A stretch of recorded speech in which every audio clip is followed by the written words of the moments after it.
오늘은 전도자 빌립이 등장합니다. 이 빌립은 예수님의 제자 중 하나였던 사도 빌립이 아닙니다. 초대교회가 부흥함에 따라서 사도들을 대신하여 구제와 교회를 돌보는 일을 맡겼던 7 집사 중 하나였던 빌립입니다. 집사들 덕분에 사도들은 오로지 기도하는 일과 말씀을 가르치는 일에 힘을 쓸 수 있었습니다. 집사를 뽑는 기준은 성령과 지혜가 충만한 사람이었습니다. 그 뽑은 7명의 사람이 사도행전 6장 5절에 나타납니다. 온 교회가 기쁨으로 믿음과 성령이 충만한 사람을 뽑았는데 제일 선두에 나왔던 인물이 스데반과 빌립 이렇게 있습니다. 사도행전을 쓴 누가의 특징을 보면은 인물을 등장시킬 때에 여러 명이 나온다 하면은 가장 중요한 사람을 앞에 씁니다. 그랬을 때에 우리가 7 집사를 다 몰라도 스데반과 빌립을 안다라는 것은 이 이후에 7 집사가 어떤 일을 하였는지에 대해서 설명할 때 스데반과 빌립에 대한 이야기가 나오기 때문입니다. 다른 집사와 같이 동일한 수고와 헌신을 감당하였겠지만 그 중에서도 특별히 스데반과 또 빌립이 초대교회 안에서 크나큰 역할을 했겠구나 알 수 있습니다. 누가의 두 번째 특징을 보면은 처음에는 인물에 대해서 이름만 등장하고 나서 그 이후에 곧이어서 그 인물이 어떠한 인물인지 자세하게 소개합니다. 처음부터 이 인물은 뭐 누구의 아들 누구더라 뭐 이런 식의 소개가 아니라 그냥 간략하게 스데반, 빌립이라고 소개를 하는 것이죠. 7 집사가 뽑혔다는 이야기를 하고 나서 바로 사도행전 6장 8절에 가면 스데반이 어떠한 인물인지에 대해서 이야기가 등장합니다. 은혜와 권능이 충만하여서 큰 기사와 표적을 행하고 복음을 전해서 회당에서 논쟁까지 할 정도입니다. 스데반이 지혜와 성령으로 말했기 때문에 더불어 논쟁한 사람들이 스데반을 감당하지 못합니다. 스데반은 복음을 전하다가 끝끝내 순교합니다. 그 과정에서 사울에 대해서 언급합니다. 사도행전 7장 58절에 보면 스데반을 돌로 칠 때에 사울이라 하는 청년이 있다고 성경은 증언하고 있습니다. 우리가 아는 그 사울인데 아까 말한 것처럼 인물에 대한 소개가 사울이라는 청년이 있다라고만 얘기합니다. 그러고 나서 아까 소개를 미뤄둔 빌립에 대한 이야기가 등장하고 빌립에 대한 이야기가 마칠 때에 사울에 대한 이야기가 본격적으로 등장하는 것입니다. 사도행전 9장부터는 사울이 본격적으로 회심하고 사명을 감당하는 삶을 잘 보여주고 있습니다. 누가는 스데반과 빌립, 바울을 연속해서 소개하면서도 그 인물에 대해서는 뒤에 추가적인 설명을 함으로써 어떤 인물인지 잘 보여주고 있습니다. 이 3명의 인물이 나란히 등장하고 3명의 이야기가 나란히 등장할 때에 한 가지 공통점을 우리에게 보여주고 있습니다. 그것은 성령으로 충만하다는 것입니다. 이미 7 집사를 선발하는 기준은 성령과 지혜가 충만한 사람이었습니다. 바울 또한 성령이 충만한 사람이었습니다. 사도행전 9장 17절을 같이 읽도록 하겠습니다. 아나니아가 떠나 그 집에 들어가서 그에게 안수하여 이르되 형제 사울아 주 곧 내가 오는 길에서 나타나셨던 예수께서 나를 보내어 너로 다시 보게 하시고 성령으로 충만하게 하신다 하니 아멘.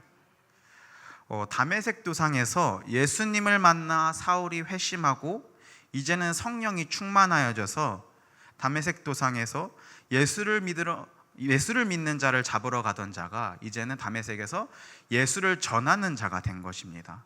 복음을 전하는 자가 되었습니다. 그렇다면 성령과 지혜가 충만한 이 3명의 사람들이 있는데 성령 충만이 그렇다면 무엇인가 하는 것입니다. 그것이 우리에게 남은 숙제입니다. 저 집사님은, 저 권사님은 성령이 충만한 것 같아 할 때 그 성령이 충만하다의 기준은 무엇입니까? 어떻게 하는 것이 성령이 충만한 것인가? 이 문제가 있다라는 것이죠. 우리가 때때로는 성령이 충만하게 해달라고 기도하기도 합니다. 성령 충만하다, 우리는 때때로 이것을 예언을 할 수도 있고 방언을 하며 꿈을 꾸기도 하고 환상과 기적을 보기도 하며 치유를 행하거나 어떤 영적인 일들을 했을 때에 저 사람은 성령이 충만한 것 같아, 정말로 하나님의 사람인 것 같아 라고 생각할 때가 있습니다. 때로는 그 영적인 것이 너무나도 강력하여서 어떤 황홀경에 들어가서 막 초자연적인 경험을 하는 것이라 오해하기도 합니다. 만약 이런 것이 성령 충만이라면은 자칫 특권의식을 가질 수 있습니다. 사제주의에 빠질 수도 있는 것이죠. 나는 남들과는 달라, 이런 마음이 우리 안에 자리 잡을 수 있다라는 겁니다. 그러니까 성령 충만은 어떤 행동에 있지 않습니다. 성령 충만이란 성령님이 내 안에 내주하셔서 날마다 성령님과 깊은 교제로 신앙의 성장을 하는 상태가 성령 충만입니다. 이것이 단회적인 게 아니라 지속적으로 성장을 날마다 해가는 게 성령 충만이라는 것이죠. 날마다 성령님이 나와 동행하시고 교제하는 삶을 말했습니다. 성령님께서 나를 가르쳐 주시고 인도하여 주신다라는 것입니다. 그렇기에 어떤 특정한 인물만 성령 충만한 인물이다, 저자가 대단한 인물이다가 아니라 그리스도인이라면 다 성령 충만한 인물이어야만 하는 것입니다. 그렇다면 어떻게 성령 충만할 수 있는가? 그것은 신앙의 기초부터 시작해야 합니다. 우리는 죄인입니다. 아무것도 주장할 게 없고 자랑할 게 없습니다. 죄로 인해서 죄의 책임을 반드시 져야만 합니다. 죄로 인해서 오염된 존재입니다. 죄의 책임은 사망이라 말씀하셨습니다. 하나님께서는 아담에게 불순종하였을 때 죄의 결과로 사망을 말씀하셨습니다. 뱀이 말하는 것처럼 죽을까 하노라, 이게 아니라 반드시 죽으리라 라고 말씀하셨습니다. 우리는 죽음이 우리를 기다리고 있습니다. 하나님의 심판이 우리를 기다리고 있습니다. 생명의 근원이신 하나님과의 관계가 단절되어서 영적으로 죽었고 육적으로도 호흡이 다하는 날이 올 것입니다. 하나님께서 하늘의 심판으로 영원히 지옥불 가운데 떨어뜨리며 그 죽음이 우리를 기다리고 있습니다. 이 가운데 우리로서는 할 수 있는 게 아무것도 없습니다.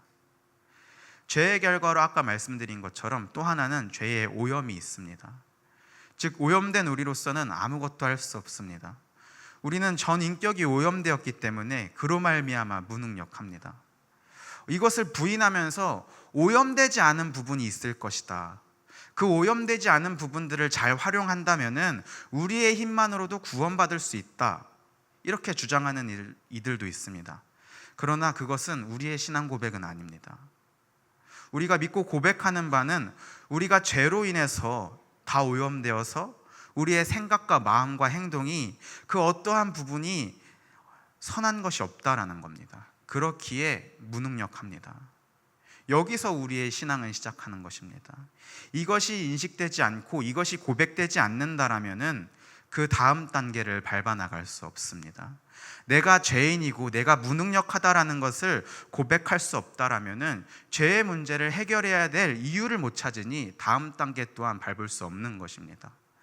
다음 단계는 인식이 우리는 우리 안에서 구원할 능력이 없으니 우리 밖에서 가능성을 찾아야 하는구나, 이것으로 시선을 돌려야 합니다.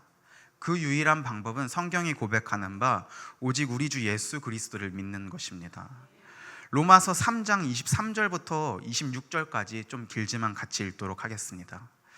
모든 사람이 죄를 범하였음에 하나님의 영광이 이르지 못하더니 그리스도 예수 안에 있는 속량으로 말미암아 하나님의 은혜로 값없이 의롭다 하심을 얻은 자가 되었느니라. 이 예수를 하나님이 그의 피로써 믿음으로 말미암는 화목제물로 세우셨으니 이는 하나님께서 길이 참으시는 중에 전에 지은 죄를 간과하심으로 자기의 의로우심을 나타내려 하심이니, 이때 자기의 의로우심을 나타내사 자기도 의로우시며 또한 예수 믿는 자를 의롭다 하려 하심이라. 아멘. 모든 사람이 죄를 범하였음에 하나님의 영광에 이르지 못합니다. 예수 그리스도의 십자가 속량으로 말미암지 않고는 우리가 값없이 의롭다 하심을 얻지 못합니다. 다시 말해서 예수 그리스도의 십자가의 죽으심과 다시 사심, 그로 말미암은 효과를 우리가 믿기만 한다면은 우리 하나님께서 은혜로 말미암아 우리를 의롭다 하여 주신다는 겁니다. 구원받는다고 지금 성경은 고백하고 있습니다. 하나님께서 우리의 죄를 간과하십니다. 지나치십니다. 이제는 의롭다 하여 주시고 하나님의 자녀로 부르시는 것이죠. 놀랍고도 감사한 것은 이 하나님의 자녀로 부르면은 거기서 끝나는 것이 아닙니다. 이제는 예수 그리스도가 나의 주인이시며, 이제는 예수 그리스도와 내가 연합하여서 한 몸 된 지체라는 인식 또한 생기게 됩니다. 나는 내가 아니요, 이제는 내가 교회라는 인식을 가지고 교회로서 살아가는 것이죠. 교회가 이런 것인데, 교회 안에 끊임없이 소란을 일으키고 갈등을 일으킨다면은 그 사람이 진짜 하나님의 구원받은 자녀인지 그 신앙을 점검해 볼 필요가 있는 것입니다. 이제 내가 교회라는 인식이 생겼다면은 교회로서 날마다 살아가면서 장성한 분량에 이르기까지 성장해야 합니다. 그 성장의 단계, 그 지속의 단계가 성령 충만입니다. 그러니까 어느 날 한순간에 성령 충만했다, 어느 날 한순간에 말씀을 듣고 음성을 듣는다, 이런 것이 아니라 굉장히 오랜 시간 동안 우리의 신앙이 차츰차츰 변화가 있다라는 것이죠.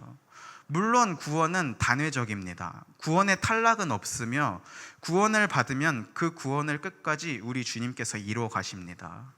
그러나 그 구원받은 자가 하나님의 자녀답게 또 교회답게 성장하는 것은 점진적입니다. 차츰차츰 그 단계를 밟습니다.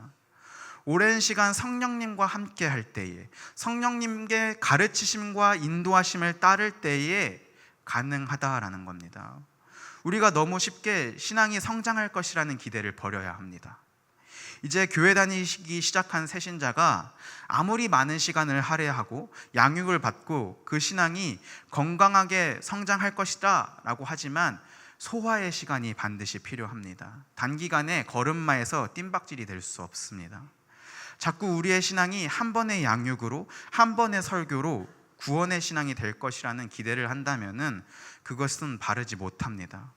오히려 꾸준하게 성령님과 동행했을 때에, 차츰차츰 단계를 밟아 나갔을 때에 건강한 신앙이라 하는 것이죠. 오늘 스데반과 빌립, 바울은 어찌 보면 어느 한순간에 교회에 중추적인 역할을 했던 인물들이 아닙니다. 충분히 하나님을 아는 지식을 가진 자들이었으며 하나님 나라의 복음의 사실을 깨닫고 성장한 이들이 오랜 시간이 흘러서 교회의 중요한 역할로 사명을 감당한 것입니다. 다시 빌립으로 돌아가 보면은, 빌립은 스데반 집사가 죽고 나서 사울이 초대교회를 핍박할 때에 사마리아로 가서 복음을 전합니다. 많은 사람들이 빌립의 말을 듣고서 회심을 합니다. 표적도 보았고 복음을 따릅니다. 사도행전 8장 8절에 보면은 그 성에 큰 기쁨이 있다라고 얘기합니다. 복음으로 말미암아 사마리아 성이 기쁨이 있다라는 것입니다. 복음을 믿음으로 말미암아 변화가 나타나고 있고, 결국에는 하나님 나라와 예수 그리스도에 대한 이름을 듣고서 세례를 받고 회심합니다. 그런데 8장 26절에 가면은 주의 사자가 빌립에게 광야로 가라고 말합니다. 사마리아 성에서 성공적인 사역을 해나가고 있는 상황에서 빌립은 주의 사자의 말씀에 순종하여 광야로 나아갑니다. 거기서 또 한 명의 인물인 에디오피아 내시를 만나고 그에게 복음을 전했습니다. 그 내시 또한 예수 그리스도에 대한 복음을 듣고 믿음으로 세례를 받습니다. 자신의 나라로 돌아갑니다. 이 과정 가운데 빌립을 이끄시는 분은 성령님이십니다. 성령이 빌립더러 술에 가까이 가라고 말씀하십니다. 성령님께서 빌립이 복음을 다 전하자 이제는 가이사랴로 가라고 말씀하십니다. 사도행전 8장 40절입니다. 같이 읽도록 하겠습니다. 빌립은 아소도에서 나타나 여러 성을 지나 다니며 복음을 전하고 가이사랴에 이르니라. 아멘. 이후 9장부터는 아까 말씀드린 것처럼 사울이 회심하고 성령이 충만하여 성령님과 동행하여서 가르치심과 인도하심에 따라 맡겨진 복음 전파 사명을 감당하는 사울의 이야기가 등장합니다. 그러고 오늘 읽은 본문인 21장의 세월이 흘러서야 빌립이 등장합니다. 오늘 읽었던 21장 말씀은 사도 바울이 3차 전도 여행을 마치고 예루살렘으로 올라가는 과정 속에 등장하는 하나의 사건입니다. 사도 바울이 에베소 장로들과 마지막 인사를 나누고 두로라는 지역에서 그 지역에 있는 교회 청년들과 교제하고, 이제 바울은 예루살렘으로 들어가기 직전에 마지막으로 가이사랴 지역에 도착합니다. 그때에 아까 퇴장했던 빌립이 등장하는 것이죠. 학자들은 약 20년 만에 빌립이 등장했다라고 말합니다. 즉 빌립은 가이사랴로 가라라는 성령의 급 인도하심에 가이사랴로 갔습니다. 그러고 거기서 20년의 세월을 보냅니다. 성경이 가이사랴로 갔다라고 8장 40절에 말했고 나서 빌립이 어떻게 살았는지에 대해서 설명하고 있지는 않습니다. 그렇다면 빌립이 가이사랴에 가서 아무것도 하지 않은 것인가? 라는 생각을 할 수도 있습니다. 그러나 성령님과 동행하는 사람이라면 그렇지 않았을 것이라 생각합니다. 사도행전 21장 9절에 보면은 오랜만에 등장한 빌립에 대한 추가적인 보충 설명이 있습니다. 빌립에게 딸이 넷이 있고 처녀이며 예언하는 자라고 소개하고 있습니다. 굳이 9절의 내용을 저자인 누가가 밝힐 필요가 없다라고 생각하는데 빌립에 대한 추가적인 설명을 하기 위해서 드러낸 것 같습니다. 집사 빌립이 가이사랴로 가서 그냥 성령님 말씀에 순종한 이후에 성경에서 퇴장했기 때문에 그의 삶은 특별한 것은 끝났다. 그가 하나님께서 비춰주신 그의 어떤 특별한 날들은 끝났기 때문에 별 볼 일 없다, 더 이상 사명을 다한 것이다, 이게 아니라 구절을 통해서 그렇지 않음을 보여주고 있다 생각합니다. 빌립은 가이사랴로 갔고 거기서도 여전히 성령님과 동행했고 가르치심과 인도하심을 받았기 때문에 순종하는 삶을 살았다고 봅니다. 저는 자녀가 없기 때문에 그 어려움과 복잡함, 고단함을 다 알 수 없습니다.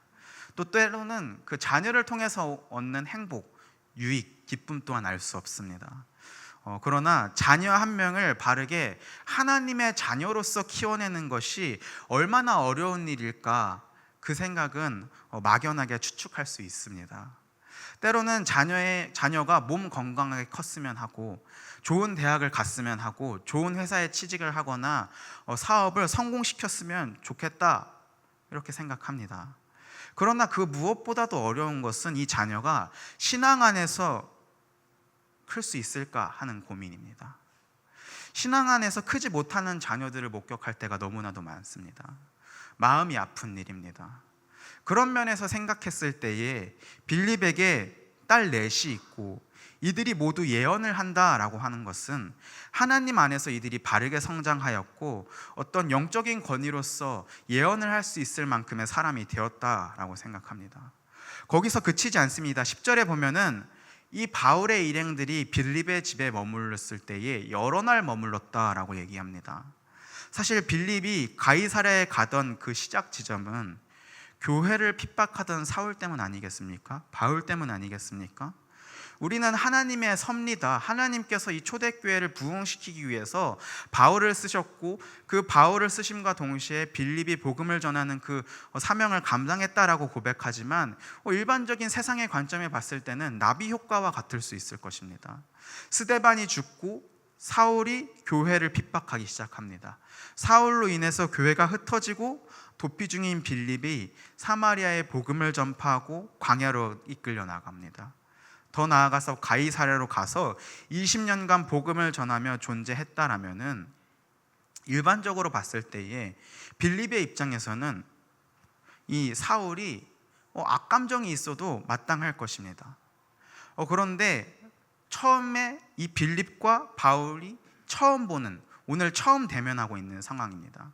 그럼에도 이 빌립은 그러한 감정이 나타나 있지 않고 이 바울의 일행들을 잘 섬기고 있습니다. 물론 이후에 바울이 회심하고 교회 안에서 지도자의 역할을 감당하면서 바울의 수고와 헌신, 사명을 감당하는 삶에 대해서 빌립이 전해 들었을 것입니다. 그렇기에 빌립이 악감정이 있을 리 없고 바울을 보아도 그를 위해서 집을 내어주고 교제하며 수고하고 헌신할 수 있는 것입니다. 한편으로 바울이 예루살렘으로 올라가는 것은 혼자가 아닙니다. 전도여행 당시에 바울은 동역자들이 있었습니다. 그 여러 무리가 함께 여러 날 거하면서 빌립은 그들에게 모든 편의를 제공했습니다. 이를 통해서 빌립은 여전히 성령님과 동행하는 삶을 살았던 사람임을 알 수 있습니다.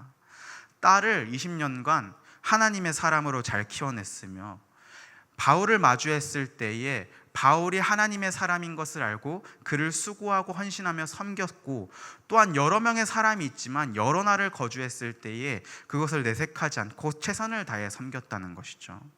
사도행전 8장에서 가이사랴로 가면 그의 삶은 끝난 게 아니고 여전히 그는 성령님과 동행하면서 신앙의 성장을, 가르치심과 인도하심을 받는 자입니다. 이후 본문은 빌립에 대한 추가적인 설명은 나타나지 않습니다. 이후에 아가보라 하는 선지자가 등장합니다. 바울에 대해 설명을 할 뿐입니다. 말씀을 살펴보면 아가보는 바울의 허리띠를 가져다가 자신의 손과 발을 묶습니다.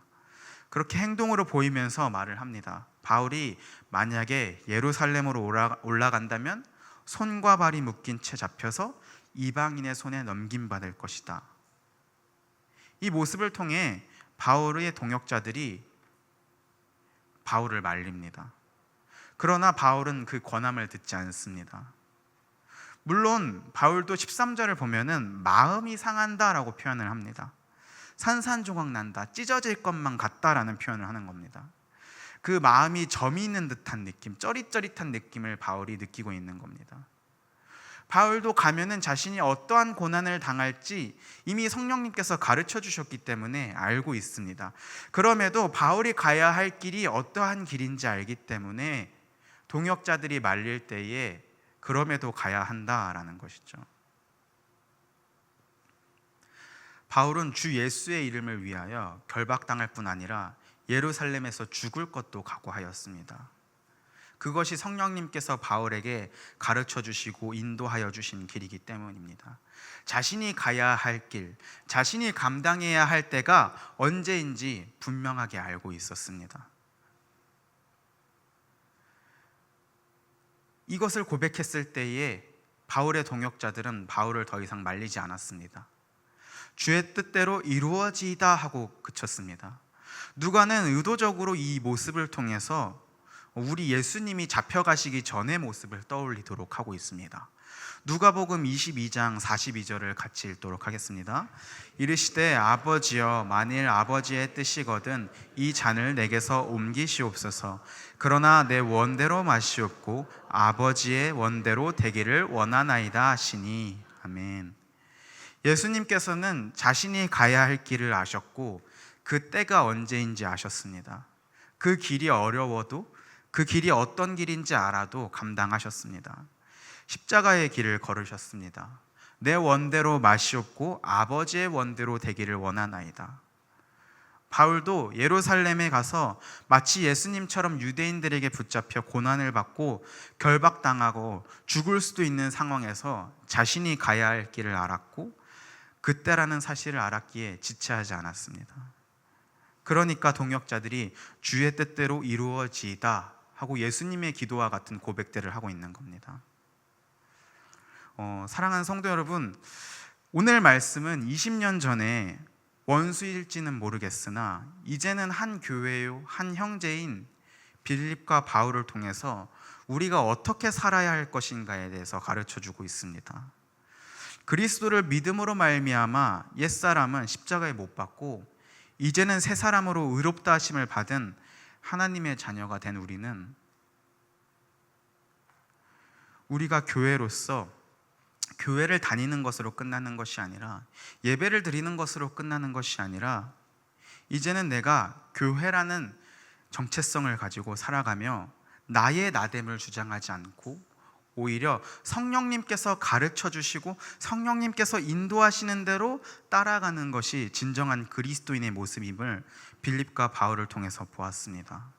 빌립과 바울은 그 모습을 보여주면서 우리가 살아가는 순간마다 그때가 올 것이라는 것을 보게 됩니다. 분명히 선택의 순간들이 옵니다. 그때에 무엇을 선택하시겠습니까? 내 유익인지, 내 뜻인지, 나의 의인지, 아니면 빌립과 바울처럼 또는 스데반처럼 성령님께서 인도하시는 대로, 가르쳐 주시는 대로 순종하며 살아가는 자들인지 고민을 해봐야 됩니다. 우리가 삶을 살아가는 모든 순간에 어떤 선택을 하는가, 그 선택을 통해서 그 사람의 신앙을 대변해 줍니다. 그 사람의 믿음을 고백하는 것입니다. 그런데 주님께서 그때에 조금은 어려운 길을 주실지도 모르겠습니다. 그때 남들과 다르게 더 좁은 길을 주시기도 하십니다.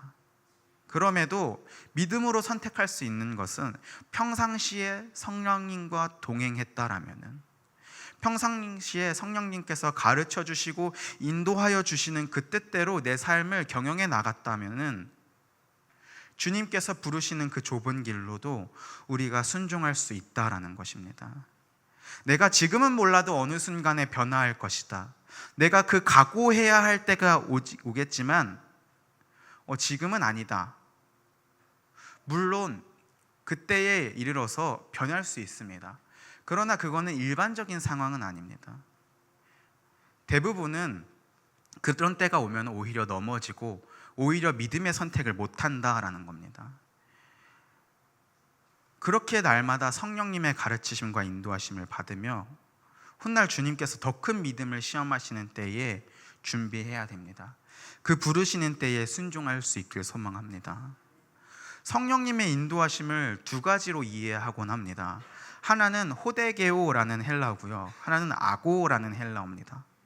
호데게오는 안내, 가이드를 의미합니다. 이렇게 해라, 저렇게 해라, 여기로 가라, 저기로 가라. 정말 여행 가이드 해주듯이 성령님께서 우리가 가야 할 길을 밝히 보이시는 것이죠. 성령 충만한 자들의 특징은 이 가르치심에, 이 가이드에 순종하며 나아갑니다. 거스르는 일이 없습니다. 빌립은 광야로 나아갔고 가이사랴로 갔습니다. 갈라디아서 2장 8절을 같이 읽겠습니다. 베드로에게 역사하사 그를 할례자의 사도로 삼으시니가 또한 내게 역사하사 나를 이방인의 사도로 삼으셨느니라. 아멘. 성령님께서 가르치시니까 바울이 깨달은 겁니다. 나는 이방인 선교를 해야 되는구나. 내가 가야 할 길은 이방인 선교구나. 그러면서 바울이 로마 여러 지역을 다니면서 이방인 선교 사역을 감당했습니다. 이것 또한 호데게오입니다. 또 하나의 인도하심인 아고는 강권적인 끌고 가심입니다. 반강제적이라는 것이죠. 바울이 아시아에서 가서 복음을 전하고 싶은데 성령님께서 말씀을 전하지 못하도록 막으십니다. 막으시면서 마게도냐로 가지 않습니까? 성령님께서 계속 아시아로 가지 못하도록 막으시는데 바울은 고집을 계속 피웁니다. 그러니까 환상을 보게 하니까 그제서야 내가 가야 할 길은 마게도냐구나. 바울이 깨닫고서 인도하심을 따라 갑니다. 대부분의 삶은 호데게오의 삶입니다. 하나님께서 부드럽게, 성령님께서 부드럽게 여기로 가야 한단다, 저기로 가야 한단다 알려주십니다. 그러나 그것을 계속 벗어나 듣지 않고 고집을 피운다면은 성령님께서 악어로 말씀하시는 거죠. 속된 말로 머리끄댕이를 붙잡아 끌고 가시는 겁니다. 사랑하는 성도 여러분, 우리 주님 날마다 우리와 동행하시고 갈 길을 밝히 보이십니다. 그 뜻에 순종하길 권면드립니다. 나는 내 길을 가렸다, 이게 아니라 주님의 가르치심과 인도하심을 따라 맡겨진 사명을 감당하는 성도님들 되시길 축복합니다. 성령 충만한 자들은 가르치심과 인도하심을 받습니다. 성령께서는 우리를 가르치시고 인도하실 때에 신앙의 성장이라는 특징을 반드시 보이십니다. 그러면 그 신앙의 성장은 어떻게 이루어지냐 했을 때 은혜의 방편들을 잘 사용해야 합니다. 갑자기 음성이 들리는 것이 아니라 신앙의 성장을 통해서 깨닫게 하신다는 겁니다. 은혜의 방편들은 우리가 일반적으로 말씀과 기도와 성례라고 말합니다.